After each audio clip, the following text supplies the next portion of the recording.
Hello, everybody. I'd like to welcome you to the Finance and Risk Management Committee meeting for the San Diego Community Power. And I think we will start. We do have the American flag there. And if you would lead us in the Pledge of Allegiance. Advance it to the flag. Please stand and place your hand over your heart. Again, I pledge allegiance to the flag of the United States of America and to the republic for which it stands, one nation, under God, indivisible, with liberty and justice for all. Thank you very much. If the Madam Clerk, if you would go ahead and call the roll. Imperial Beach representative, Jack Fisher here. La Mesa representative, Colin Parent here. Chula Vista representative. Mayor McCann here. We have a quorum. Thank you, Madam Clerk. Are there any items to be added or withdrawn from the agenda? No, there are not. And do we have any public on the public comments for the agenda? No, we do not. Okay. Now we'll go ahead and move to the regular agenda. First will be the approval of March 16th, 2023 meeting minutes. We have the members, do we have any questions or concerns about the minutes? And if not, if we could have a motion. I'll move to approve the minutes. We have a motion. Fisher second. We have a motion and a second. Please vote. All those in favor say aye. Aye. Aye. All those opposed? The item passes unanimously. We'll now move to item number 2. This is the treasurer's report. And I just want to again thank Eric for his outstanding job. Every time I talk to him, it seems like not only is he doing a great job, but he's always thinking ahead and making sure that we're solidifying what we're doing, not just for today, but in the future. So with that, I will pass it over to Mr. Washington. Thank you, Mayor McCann. If I may, I'd like to attribute most of the work that I do. I'd like to share the successes with the finance team, because without Tim McAmont and Chris Doe, this would be a pretty heavy lift for just one person. I appreciate them, their efforts and their diligence in terms of contributing to the Treasurer's report and everything we do from a fiscal standpoint at San Diego Community Power. Then, of course, under Karen Burns' leadership and support as well. So I'm presenting to the committee the Treasurer's report for the period ending February 28th, 2023, with the recommendation that the committee advance this item to the Board of Directors for approval. So with that said, overall, our actual results compared to our budget were favorable. We reported for the period a net position of about $24 million after reporting net revenues of $553 million and total operating expenses of $529 million. So most of the success when compared to the budget in terms of the net position, we budgeted a loss of approximately $3.4 million, but landed at a $24 million result. Much of that was attributed to credits that we realized from CAISO, the California Independent Systems Operator for the period. And that provided a contribution of about a $32 million savings in energy costs that we were able to realize and attribute to our net position, our overall results. One thing I'd like to note is that in this environment of volatile energy costs, that those credits were a reflection for this specific point in time that we're reporting on as of February 2023, and those markets continue to move, and this is not necessarily a reflection of future results. However, year to date, this is where we landed. Next slide. when we compare our actual results to our projections or our pro forma, similarly, the results were in line with the results of the budget when we did that comparison. Again, the pro forma projected a $1.3 million loss, although we budgeted a $3 million loss, just to make sure we had that additional cushion to address the volatility in energy markets. But nevertheless, we outperformed the pro forma as well in a similar manner to results from the actual to budget comparison.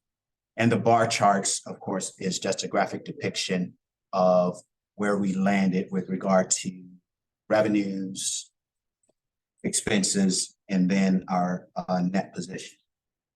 Next slide, please. So this slide is essentially a miniature dashboard of our reserve. Again, our contribution to reserves for the period is a reflection of our net position. So we contributed year-to-date 24 million to reserves. If you go to the quadrant below the contribution, we look at our reserves. So keep in mind, two significant things happened in January or early part of February that pretty much redefines or paints a different picture from a liquidity standpoint.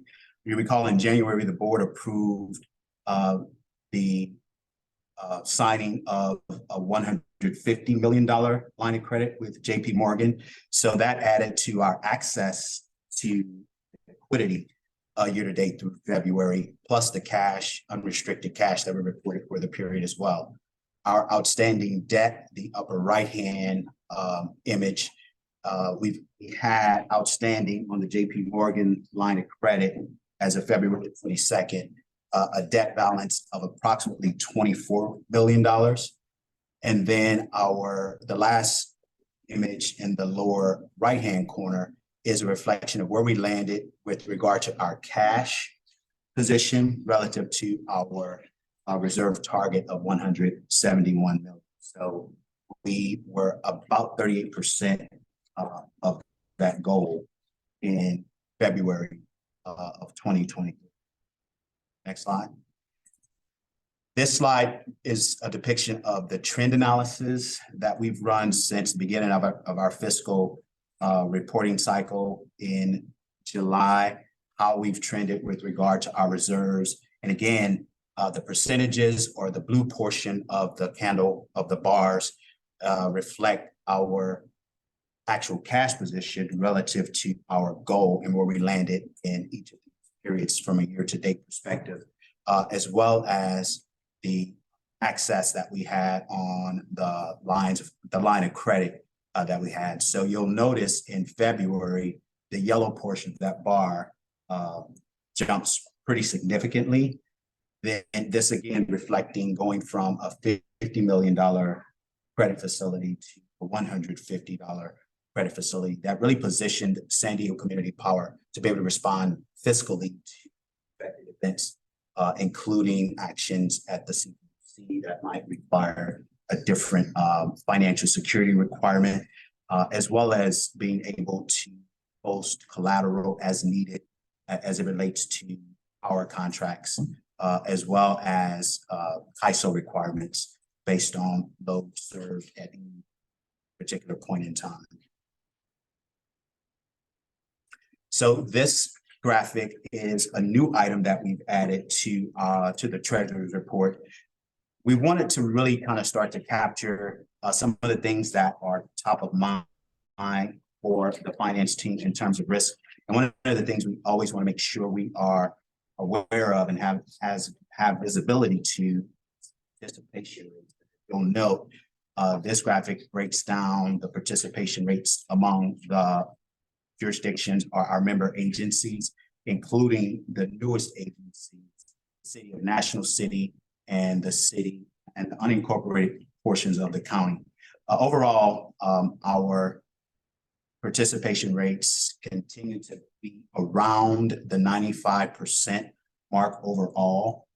You'll note that the participation rate for the city and Salinas is slightly lower than the other municipalities. And that's attributed to the city of Encinitas deciding as a municipality to enroll all of their constituents into our 100 product. But nevertheless, the participation rates continue to be high.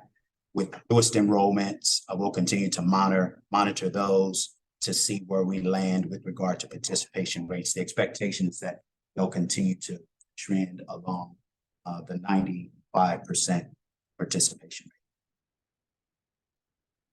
So that concludes my presentation of the Treasury report. Again, the ask is that the Finance and Risk Management Committee advance this item to the Board of Directors for final approval under the consent calendar. Thank you, Mr. Washington. Do we have any questions from any of our board members? You know, I actually Go do ahead, have, Mr. Fisher. thank you. I actually do have a, excuse me, a question. On the accountant's compilation report in the second paragraph, on the bottom it says management has elected to omit substantially all of the note disclosures required by accounting principles generally accepted in the United States. And then they talk about, you know, if those omitted documents were included, then it might change how, or might influence user conclusion. Now, again, when I read this, I read this about 5 times. I had my wife read it because I just had concerns about how that reads. It seems a little bit different than what I'm used to seeing at SDCP, because I feel like your rules governed and you see it, and this just seems out. Is this a standard procedure, or what types of influences would this the finance team would feel would have an effect on users? So I'll start by saying thank you for the question, Director Fisher. So given the type of financial statement that's being presented is a compilation, and the compilation quality, I'll say, of financial statements under the accounting rules does not necessarily require detailed notes that you might see in an audited financial statement. And so when we conduct our audited financial statement, where the auditors come in and they do sample testing of all of our financial records, our statements, our internal controls to a degree, and those statements, which are the higher quality of financial statements that will be prepared by an accountant or CPA firm, will have a comprehensive body of notes attached to it. And so just by the fact that the compilation doesn't require that, and in the previous fiscal year and financial statement will have a comprehensive set of notes, which for the most part will support the compilations in between the audit reporting cycle, the audited financial reporting cycle. So in terms of conclusions that a reader might draw, not having those notes included in the compilation, I'm not really sure what those thoughts might be. However, I would hope that seeing that and not having those notes, that it would raise a question, much like you did, and we're always available to respond to those questions as they arise. Yeah, I appreciate that. It does, you know, say that the annual report does have all that data and stuff in there. So I noticed that's a big part of it. I'm sure it's a heavy load and probably costs a lot of money for all the small notes and all that stuff. So I just, like I said, when I read that, I was like, yeah, that just doesn't seem right to me. And I just wanted to bring it up. So I appreciate the honest and thorough answer. Thank you. Thank you. Thanks again for the question. Good question. Do we need to make sure, want to make sure we're following the Brown Act and everything? We need to make sure we're talking into the microphones. So the Is that a microphones are requirement? in the ceiling, Oh, okay. so it's a. So I'm playing with my microphone now. Like my kid, you know? I mean, Okay. the real question, Mr. Mayor, is why are these microphones still here? It's a good. Okay. Councilmember Fisher, thank you very much for your question. Do I have a motion? Yes, Fisher makes a motion. I will second that motion. All those in favor of moving this to the full board, say aye. Aye. All those opposed? Item carries unanimously. We will now move to item number 3. Thank you, Member Can.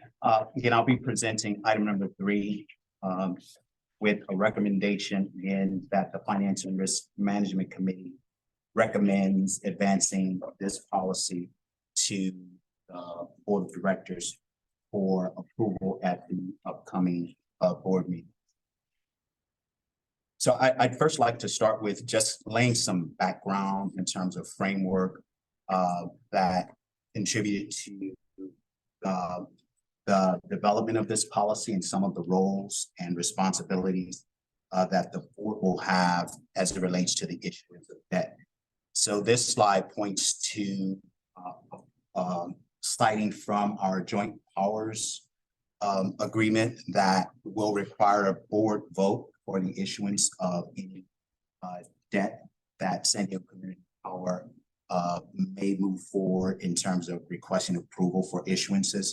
This policy will also provide the framework in which will stipulate the times when we may want to issue that debt and some of the governing and scope and authorities that this policy will give to staff, as well as the responsibilities of the board in terms of the issuance debt. Next slide, please. So this policy was informed by a review of other CCAs and the debt policies that they have in place. We also did some analyses of and review of some of our member agency debt policies, as well as just taking into consideration best financial or fiscal practices overall. So this policy will cover the types of debt that will be allowed to issue, in which we've added some additional requirements over and above what some of the state codes requirements might be, as well as what we observed in some of our member agencies, as well as some additional covenants that will provide some additional framework in terms of ensuring that we don't over-lever the agency. And I'd like to point out that a draft of this policy was reviewed by our general counsel as well. So in terms of scope and authority, again, we'll have parameters in terms of the debt we're able to issue, how we'll manage that debt, and then the government codes that will frame and also inform how we go about managing and issuing those debts. All right. So this slide, this was in response to feedback that we received from the committee at our last meeting when we introduced the framework prior to drafting the policy. So 3 things that we've added to our policy that are not necessarily required in municipalities' policies in addition to what some of the state codes and bills might mandate. So one thing that we want to make sure that any bonds that we issue are focused on the issuance of green bonds. And then with regard to our debt service, we want to make sure that our pledged revenues exceed the amount of our annual debt service by at least 1.5 times to make sure that we've got adequate coverage to meet those debt requirements for any debt that we might issue. In addition to that, we've limited our debt service to 5% of our total expenses, essentially indicating that our annual debt service will not exceed a representation of 5% of our total expenses. Some of the municipalities that we review indicate that that can go as high as 10%.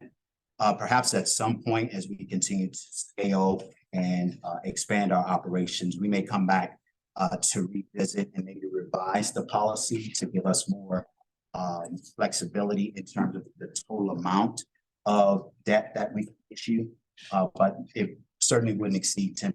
But we just thought that it would be prudent for us at this point in our life cycle as an agency to limit it to 5% of the total debt. Next slide. Permitted types of debt. So we'll be permitted, the policy will allow for the issuance of long-term, short-term debt, variable rate debt, as well as debt for refinancing bonds that may already be outstanding or issued. Next slide. So that being said, we thought it would be prudent to include just an example to give to inform kind of where we would be given where we are based on our current projections, if we were to issue, have a bond issuance in the amount of $5 million as it relates to the two covenants that we're proposing for our debt policy. Again, the revenues will exceed the amount of our annual debt service by 1.5 times, and the debt service on long-term debt would not exceed 5% of our total expenses.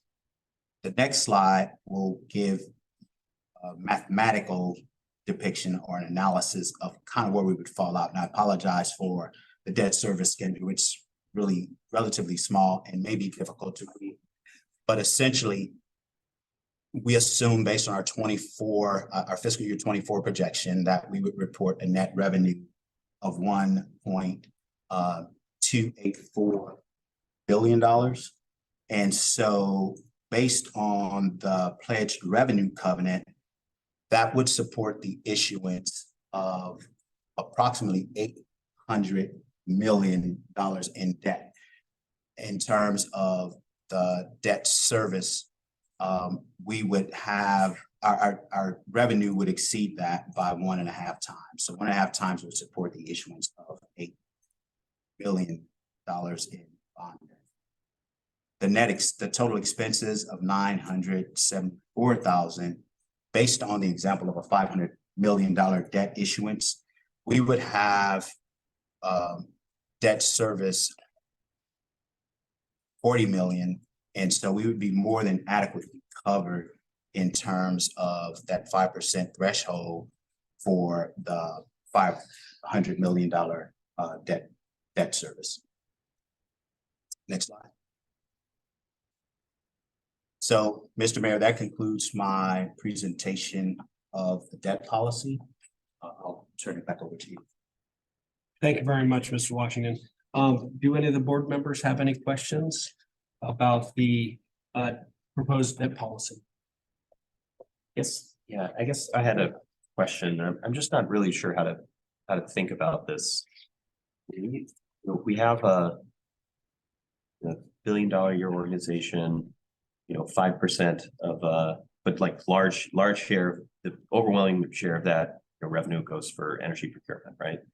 And so 5% of $1 billion a year is what, like $50 million a year in potential debt service, right? And so and I guess let me step back for a second. Like, the organizations that I've been involved in looked at finances and stuff, including my city and where I work and all this other stuff. We like take in a certain amount of money and then we like use that money to do our operations and do our stuff. And this is different because like the lion's share, overwhelming percentage is just pass through basically, right? And so I kind of wonder, I just don't know how to make of the notion of like, we spend, what is our non-energy procurement annual expenditures close to like 25 million, 20 million, 25 million, right? And so like saying that we could, we're spending 25 million on sort of non-energy procurement, that we might also be willing to shoulder up to 50 million in debt service. That seems weird, but it's like, but at the same time, we are talking about $1 billion in revenue. And so I guess I'm just, I guess I'm fine with the policy, but I'm curious just sort of how folks think about that.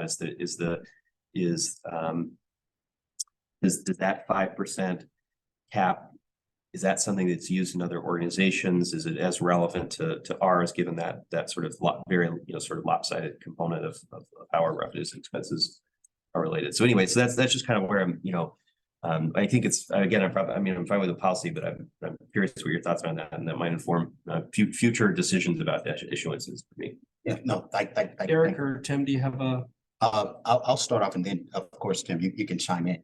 But that's a really great observation, and we actually beat this up quite a bit internally to really kind of think this through. So to your point, Director Parent, energy costs are the lion's share of our total expenses. It represents about 93% of our net revenues. So with regard to the 5% of expenses, an example that we've provided here, our net position would be 3.10 million. And so that said, that position would more than adequately cover that 5% debt service piece in terms of making sure that we don't put ourselves in a position where we would not be able to cover the debt payments, in addition to covering all of the other expenses, including energy, which would be the largest portion of our total expenses. And in terms of other agencies that we will allow up to 10%. And so to that point, we were more comfortable with the 5% as opposed to 10% as we continue to scale and grow the organization. Yeah, so Director Parent, through the chair, I think a couple of things. One is every time we issue debt, we do have to go back to the board. So situationally, there will always be an opportunity to review whatever we go out for debt for. I think if you just think about it situationally, the only times you would ever get close to that 5% is if we're issuing long-term debt for major like things with long useful lives. So like you think about the $30 million, like less like 7% of our operating budget being non-energy, it's very, very likely that we'll never go out for a long-term like revenue bond for non-energy expenses. It would only be for energy related costs. And so thinking about that 5% and energy, that's kind of where they're tied together. Like we'll never go out for a bond, a revenue bond, for example, for like operating costs. It's not even eligible. So I think it's just situational, but that's kind of the intent behind that 5%. Is 5% intended for things such as purchasing energy. And then the idea is if we ever do that, right, then it's like you'd have a 20-year revenue bond, and then after 20 years that whatever you build, the solar and storage, the useful life ends. Then 20 years after that, you do another bond, and it becomes like in the finance world, they call it generational equity, where you just keep recycling that bond over and over again. So that's kind of the situation, most likely situation where it would happen. I wouldn't think about that in terms of non-energy costs. That's helpful. And in addition to that too, the point that Tim makes is that those bonds, ideally, and we talk about it in the policy, what the purpose for issuing those bonds. And for the most part, we envision being able to issue bonds to perhaps develop an asset that we would own as a scale generation asset that would include wind or solar with battery storage, with the intent having that asset that gives us greater control over the cost of energy, which feeds directly back into the idea that the largest portion of our energy costs would be offset by that asset, where we would have maybe some better control over the cost of energy based on controlling that asset. So that's kind of the intent as well. But great observation. Thank you for that question. Okay, thank you. Thanks, Tim, for the contribution. Excellent. Great job, Councilmember Parent. Jack, do you have any questions? No question, but just, I'm grateful to have a team who, is fiscally responsible and see the long-term game, and having this entity around for a long time in this county. It's really helpful because, you could really stretch and stretch and stretch. And you look at the graph they showed early, and the amount of growth just because of the line of credit, and just to see that continual growth, and the numbers are below budget, which is awesome.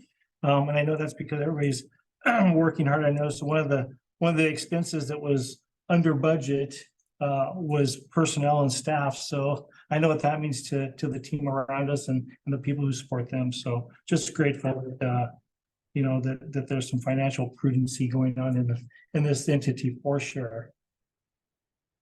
Well, thank you very much. One of the criticisms I know when I was first an alternate and then a member for San Diego Community Power was, that's great, you guys are going to do all these great things, but you guys are going to fail financially. And obviously I disagreed with them. And one of the great things that I think this organization has done is by getting Eric, Tim, Chris, a superior finance group and being able to make sure that we understand the finances that will be here for the long term.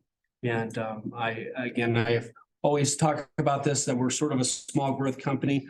And by setting that foundation financially, it's really going to set us up for success for the future. So with that, do I have a motion to recommend the board approval of the policy? Yeah, so moved. Just for a second. We have a motion and a second. All those in favor say aye. Aye. Aye. All those opposed? Unanimous vote to be able to recommend the board approval of the debt policy. What I'm going to do then is now go to, before I move to director's comments or members' announcements, I just wanted to make sure that we don't have any staff or anything else that as Eric may know, sort of last minute alibis or anything like that, if anybody wants to just mention anything. Looks like staff is good. And then members, and directors, do I have any comments that you would like to make? I don't have it. I'll just offer that Lamesa is having a first day celebration on Saturday, 22nd. So if anyone wants to come hang out at the park, we'd love to have you. Sounds great. I would love to go, but Chula Vista is having her. And we're also having the same day, the Day of the Child. So definitely it'll be a great weekend for everybody. With that, I don't see any more items on the agenda. Staff and directors have made their comments. So with that, I will go ahead and adjourn the meeting to the next committee meeting in the future. So moved. Thank you very much. All right. Thank you.